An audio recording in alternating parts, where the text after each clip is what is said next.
ఏ రోజు ఏ ఆఫర్‌ని ఆయన ఒప్పుకోలేదు.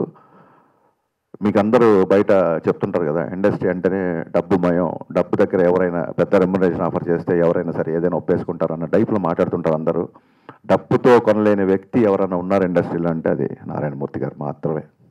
ఖచ్చితంగా నేను చెప్పగలను. అండ్ ఇందాక అనిల్ చెప్పినట్టు ఎప్పుడూ మారలేదు. ఏ రోజు మారలేదు. ఆర్థికపరమైన ఇబ్బందులు ఎన్ని వచ్చినా, ఆర్థికంగా ఎన్ని దెబ్బలు కలిగినా, ఎన్ని దెబ్బలు పడ్డా, అలా ఆశయం కోసం ఇన్ని సంవత్సరాలు నిలబడ్డాం. చాలామంది వస్తారు, ఫైట్ చేస్తారు, కొంచెం అలసిపోతారు, ఓడిపోతారు, వెళ్ళిపోతారు. కానీ ఈయన ఇలా కాదు.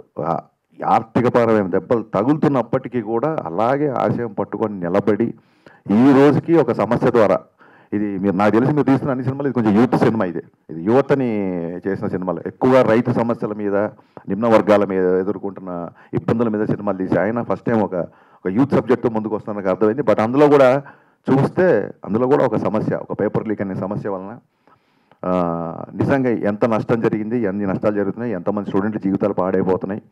అలాగే అపాత్రదానం జరిగి జస్ట్ లీక్ అవిన మూలంగా ఏమాత్రం ప్రిపేర్ అవ్వని స్టూడెంట్స్, ఏమాత్రం అర్హత లేని స్టూడెంట్స్ అనేవాళ్ళు ఎలా లబ్ధి పొందుతున్నారు, ఈ టాపిక్స్ అన్ని ఈ సినిమాలో ఆయన డిస్కస్ చేశారని చెప్పిండ్రు.